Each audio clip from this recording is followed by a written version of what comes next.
Back in New York, before I moved to Detroit,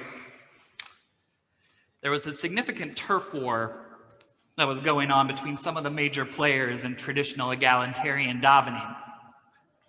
And their Shabbat services especially became a point of contention, a battle that I can only assume is still going on the Upper West Side. As Rabbi Akiva would probably say, folks rep their cliques, and they were proud of it. Hadar, Darche Noam, Romamu, there was a loyalty that came with your place of tefillah, of your kahila, of your community, the place that you called family.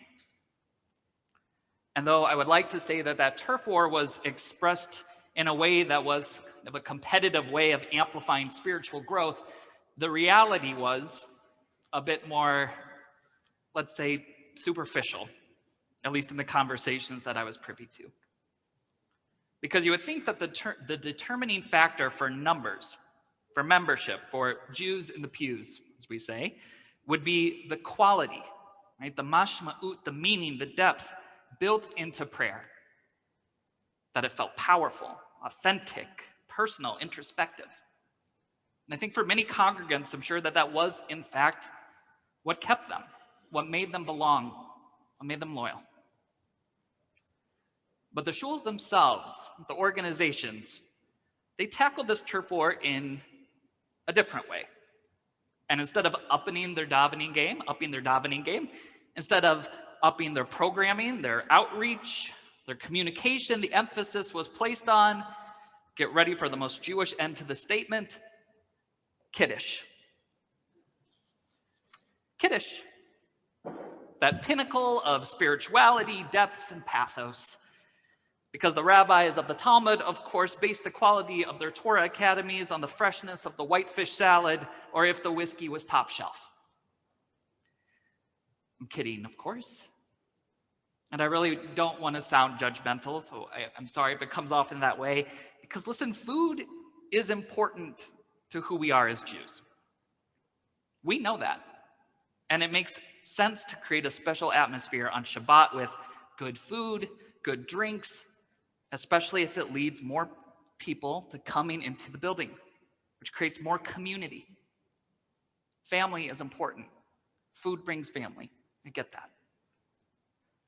But I also want us to remember that this conversation has been going on for thousands of years.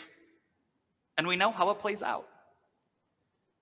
As Leah taught us so beautifully in her Devar Torah, our Parashat this week is essentially about Am Yisrael, our great ancestors, getting sick of Kiddush. They were redeemed from slavery, released from the bondages of forced labor and the humiliation of dehumanization. Before them, the Yam Suf, the Sea of Reeds, split and they walked across dry land. Fresh, cold water magically appeared before them as they traveled through the desert. And God provided them with a special food that required no work on their part. This magical, mysterious substance known as man, or manna. And the Israelite response was essentially, wouldn't you know it, manna again. Would it kill Hashem to give us a fleishik meal once in a while? The kvetching about Kiddush is as old as Judaism itself. And no doubt, if there was another Mishkan, another portable tabernacle in the wilderness that had a 15-year aged Glenfiddich or Cholent, our ancestors probably would have changed their membership. But Leah, as you taught us just a bit ago, part of what is incumbent upon us as Jews is to recognize that if we're in a place of kvetching, of picking at the things that we wish were different, especially if those things are small enough for us to make light of them, then we are able to do so because our foundation is already so good, so blessed, so beautiful. This past year has not been fair. Leah, you know that. And I am truly so sorry that your bar mitzvah had to be met with more thoughtfulness and logistics and planning than most. Danielle and Austin, you've had to plan and replan and replan And for that too, I am truly sorry. It's not fair. But the three of you and your families represent that group of our ancestors that the Torah doesn't talk about. The group that collected the manna, that sat down with it and said, Ze hayom asa Adonai nagila v'nismecha bo. This is the day that God has made. This is a day where I saw the sunrise. The day when I open my mouth and oxygen fills my lungs. The day when I am surrounded by family and friends, where the love in my life has gone nowhere, but if anything, has only increased in each and every moment. Let us rejoice. Let us give thanks in it. And indeed, this congregation, this family of ours, has done the same. And I want to take this opportunity to say thank you. Because I know it hasn't been easy. And I know that there are still points of frustration and inconvenience. But what makes this family of ours so special is that though we are not Kvetch free, we are Jews after all, and some Kvetching is healthy, we never, ever miss the opportunity to come together and to say thank you. Thank you. Thank you for being able to come together safely and sincerely.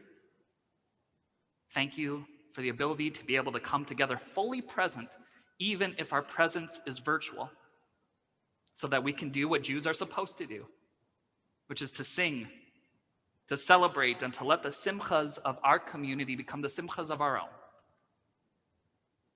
And in that same vein, to let the struggles, the loss, the mourning of our community become the grief of our own as well, so that we can comfort one another in those moments of need.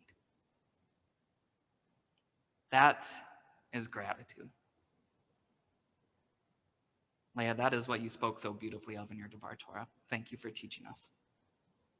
The gratitude that says, despite hiccups, despite pivots, despite unprecedented challenges, and despite real pain and real loss, we choose a life of meaning, a life of wonder, a life of awe, a life of appreciation, and of love, because that is what life is.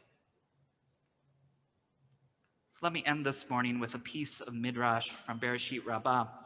If you want to follow along, it's one of my favorite Midrashim in all of rabbinic literature. It's on page 26 of your blue Siddur. And it says, Rabbeinu asa seudah le'Antiochus b'Shabbat. Rabbi Judah Hanasi prepared a feast for Antoninus Pius, the Roman Emperor, on Shabbat. He placed cold foods before the emperor, who ate and enjoyed them.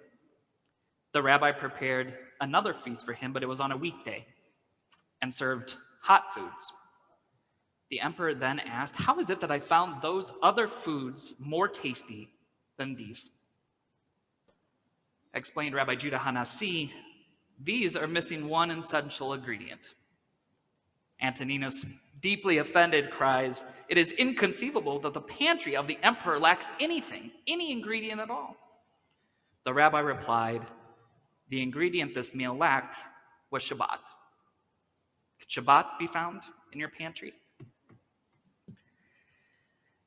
I know that we don't have our famous sisterhood kugel waiting for us in the social halls. Although thanks to the simchas we're celebrating this morning, we do have Kiddush, so thank you Brodskis, thank you Cohens, thank you Frieders. But the point is that whatever we have today, in those boxes, outside under the tent, or waiting for us in our kitchens at home, could be cold and simple. But the taste, I promise, will be amazing. Because infused in all of it is Shabbat, is community, is family, is prayer, is gratitude, is thanks. Ze hayom asa Adonai nagila v'nismecha bo. This is the day that God has made. Let us rejoice and be glad in it. Mazel tov to you, Leah, and to your family. Mazel tov to Danielle and Austin and to your families. Thank you for being teachers of gratitude, of joy, of community, and mazel tov to all of us, because together is what life is all about.